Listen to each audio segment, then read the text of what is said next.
दुलारचंद हत्याकांड का मामला जो एसपी देख रहे थे उन्हें अब ट्रांसफर कर दिया गया है।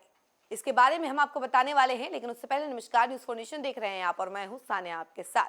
जैसा कि आप लोग जानते हैं कि मोकामा क्षेत्र में हुई एक घटना की चर्चा चुनाव के समय सबसे ज्यादा हुई। जी हां, ये बात थी दुलारचंद हत्याकांड की। दुलारचंद हत्याकांड के बारे में तो आपको याद ही होगा, जब जनसुराज के प्रत्याशी का दुलारचंद समर्थन कर रहे थे, उसी दौरान जो है दो गुटों में झड़प हुई और एक तरफ जहां आनंद सिंह के गुट वाले थे तो वहीं दूसरी तरफ जनसुराज प्रत्याशी के समर्थक थे। इन दोनों में झड़प हुई और इसी झड़प में दुलारचंद यादव की हत्या हो गई, जिसके बाद से इसी मामले में अनंत सिंह को भी जेल जाना पड़ा। लेकिन इस मामले को जो देख रहे थे एसपी, उनका ट्रांसफर किया गया सबसे पहले, जिनका नाम था विक्रम सिहाग। उसके बाद जो है इनकी जगह पर आए अपराजित लोहान और अब ठीक 2 महीने बाद अपराजित लोहान का भी ट्रांसफर कर दिया गया है।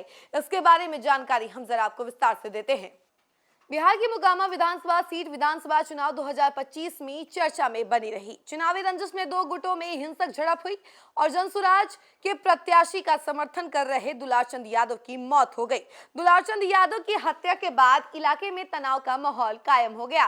तब पटना ग्रामीण एसपी विक्रम सिहाग थे, लेकिन दुलारचंद हत्याकांड मामले में बड़ी कार्रवाई करते हुए उन्हें हटा दिया गया और उनकी जगह 2020 बैच के युवा आईपीएस अधिकारी अपराजित लोहान को पटना ग्रामीण एसपी के पद की जिम्मेदारी दी गई। लेकिन अब 2 महीने के बाद ही अपराजित लोहान का तबादला कर दिया गया है। अपराजित लोहान मोकामा के निर्वाचित विधायक अनंत सिंह की गिरफ्तारी के बाद अपना कार्यभार संभाला था और वो फिलहाल दुलारचंद हत्याकांड मामले की जांच कर रहे थे, लेकिन जांच के बीच में ही उनका तबादला हो गया है और अब उन्हें जहानाबाद का एसपी बनाया गया है। अपराजित लोहान अब जहानाबाद की जिम्मेदारी संभालेंगे। अब सवाल उठ रहा है कि आखिर पटना ग्रामीण एसपी किसको बनाया गया है। तो पटना ग्रामीण एसपी कुंदन कुमार को बनाया गया है। अब कुंदन कुमार इस मामले में जांच करेंगे। बता दें कि इस मामले में अब भी बाहुबली नेता और निर्वाचित विधायक अनंत सिंह जेल में बंद हैं। अनंत सिंह ने जेल में रहकर ही अपने विरोधी प्रत्याशी वीणा देवी को करीब 28,000 वोटों से हराया था। अनंत सिंह ने फिलहाल विधायक पद की शपथ भी नहीं ली है। उनके पास जो है अभी 5 महीने का वक्त है, जिसमें उन्हें किसी भी हाल में शपथ लेना ही होगा, वरना उनकी विधायकी भी रद्द हो सकती है। अनंत सिंह ने 2 बार जमानत की अर्जी भी डाली थी, लेकिन उनकी अर्जी खारिज कर दी गई। अब देखना होगा कि कब अनंत सिंह जेल से बाहर आते हैं। तो देखिए, अपराजित लोहान को बिहार कैडर के युवा और तेज तर्रार आईपीएस अधिकारियों में गिना जाता है। पटना ग्रामीण एसपी से पहले अपराजित पटना ट्रैफिक एसपी की जिम्मेदारी संभाल रहे थे और अपनी सख्त तथा सक्रिय कार्यशैली के कारण लगातार सुर्खियों में रहे। अपराजित लोहान मूल रूप से हरियाणा के हिसार निवासी हैं। वर्ष 2020 बैच के आईपीएस अधिकारी हैं और उन्होंने स्वेच्छा से बिहार कैडर का चयन किया था।